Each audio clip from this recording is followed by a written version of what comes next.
बोलिए भोलेनाथ की जय हो, माता पार्वती जी की जय हो।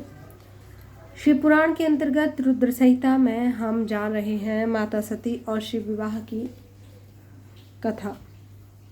ब्रह्मा जी कहते हैं, नारद, कन्यादान करके दक्ष ने भगवान शंकर को नाना प्रकार की वस्तुएं दहेज में दी।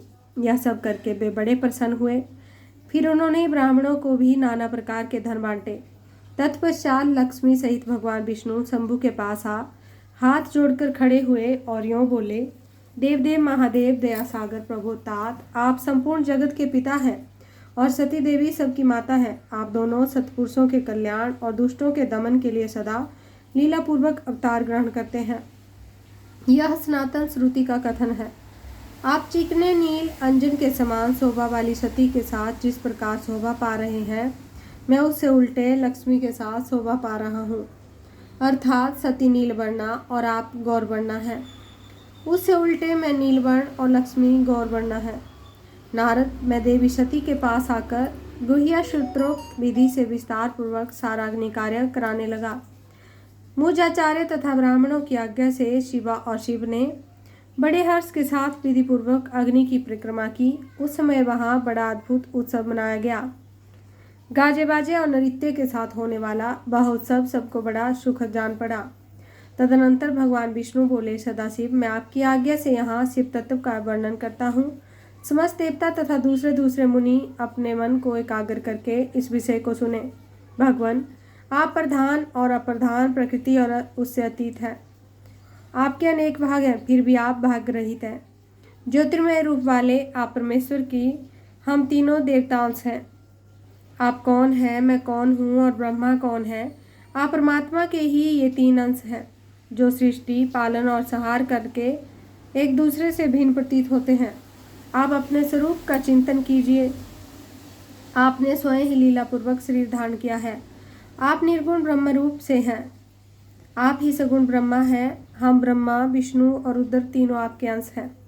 जैसे एक ही शरीर के भिन्न भिन्न अवयव, मस्तक, ग्रीवा आदि नाम धारण करते हैं, तथापि उस शरीर से वे भिन्न नहीं हैं, उसी प्रकार हम तीनों अंश परमेश्वर के ही अंग हैं, जो ज्योतिर्मय आकाश के समान सर्वव्यापी एवं निर्लेप स्वयं ही अपना धाम पुराण, कुटस्थ, व्यक्त, अनंत, नित्य और दीर्घ आदि विशेष गणों से रहित निर्विशेष ब्रह्मा है।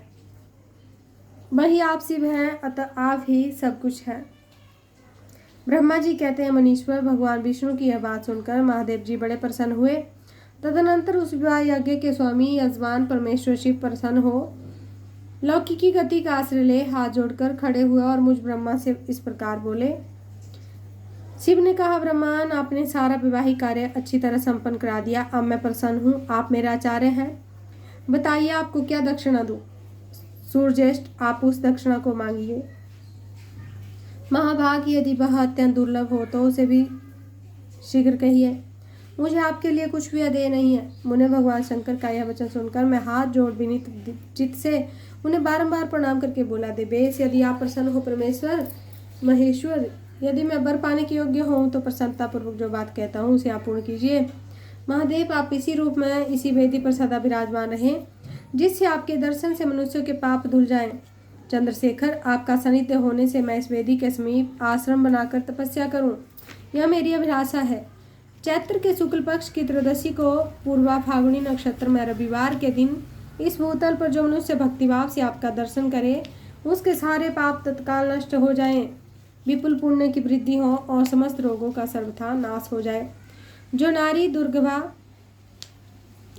बंध्या, कानी और रूपहीना हो, वह भी आपके दर्शन मात्र से अवश्य निर्दोष हो जाए। मेरी यह बात उनकी आत्मा को सुख देने वाली थी। इसे सुनकर भगवान शिव ने प्रसन्नचित्त होकर कहा, विधात, ऐसा ही होगा। मैं तुम्हारे कहने से संपूर्ण जगत के हित के लिए अपनी पत्नी सती के साथ इस वेदी पर सुस्थिर भाव से स्थिर रहूंगा। ऐसा कहकर पत्नी सहित भगवान शिव अपनी अंश रूपिणी मूर्ति को प्रकट करके वेदी के मध्य भाग में विराजमान हो गए। तत्पश्चात स्वजनों पर स्नेह रखने वाले परमेश्वर शंकर दक्ष से विदा ले अपनी पत्नी सती के साथ कैलाश जाने को उद्यत हुए। उस समय उत्तम बुद्धि वाले दक्ष ने विनय से मस्तक झुकाकर हाथ जोड़कर भगवान वृषध्वज की प्रेम पूर्वक स्तुति की। फिर श्री हरि, विष्णु आदि समस्त देवताओं और मुनियों और शिवगणों ने नमस्कार पूर्वक नाना प्रकार की स्तुति करके बड़े आनंद से जय जयकार किया। तदनंतर दक्ष की आज्ञा से भगवान शिव ने प्रसन्नतापूर्वक सती को वृषभ की पीठ पर बिठाया और स्वयं भी उस पर आरूढ़ हो वे प्रभु हिमालय की ओर चल पड़े। भगवान शंकर के समीप वृषभ पर बैठी सुंदर दांत और मनोहर हास वाली सती अपने नील श्याम वर्ण के कारण चंद्रमा में नीली रेखा के समान शोभा पा रही थी। उस समय उन नव दंपति की शोभा देख श्री विष्णु आदि समस्त देवता मरीचि आदि महर्षि दूसरे लोग ठगे से रह गए, हिलडुल भी न सके और दक्ष भी मोहित हो गए। तत्पश्चात कोई बाजे बजाने लगे, दूसरे लोग मधुर स्वर से गीत गाने लगे। कितने ही लोग प्रसन्नतापूर्वक शिव के कल्याण में उज्ज्वल यश का गान करते हुए उनके पीछे पीछे चल पड़े। भगवान शंकर ने बीच रास्ते से दक्ष को प्रसन्नतापूर्वक लौटा दिया और स्वयं प्रेमाकुल हो प्रमथ गणों के साथ अपने धाम को जा पहुंचे।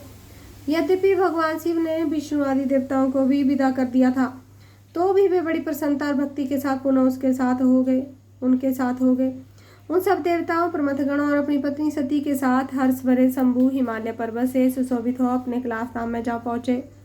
वहां जाकर उन्होंने देवताओं मुनि और दूसरे लोगों का बहुत आदर सम्मान करके उन्हें प्रसन्नतापूर्वक विदा किया। शंभु की आज्ञा ले वे विष्णु आदि सब देवता और मुनि नमस्कार करके स्तुति करके मुख पर प्रसन्नता की छाप लिए अपने अपने धाम को चले गए। सदाशिव का चिंतन करने वाले भगवान शिव भी अत्यंत आनंदित हो हिमालय के शिखर पर रहकर अपनी पत्नी दक्ष कन्या के साथ विहार करने लगे। सूर्य जी कहते हैं, मुनियों, पूर्व काल में स्वयंभुव मनवंतर में भगवान शंकर और सती का जिस प्रकार विवाह हुआ वह सारा प्रसंग मैंने तुमसे कह दिया। जो शुभ कार्य के आरंभ में भगवान शंकर की पूजा करके सांचित से उस कथा को सुनता है, उसका सारा कर्म और वैवाहिक आयोजन बिना किसी विघ्न बाधा के पूर्ण होता है। दूसरे शुभ कर्म भी सदा निर्विघ्न पूर्ण होते हैं। यह शुभ उपाख्यान को भी प्रेम पूर्वक सुनकर विवाहित होने वाले कन्या भी सुख सौभाग्य सुशीलता और सदाचार आदि सद्गुणों से संपन्न साध्वी स्त्री और पुत्रवती होती है।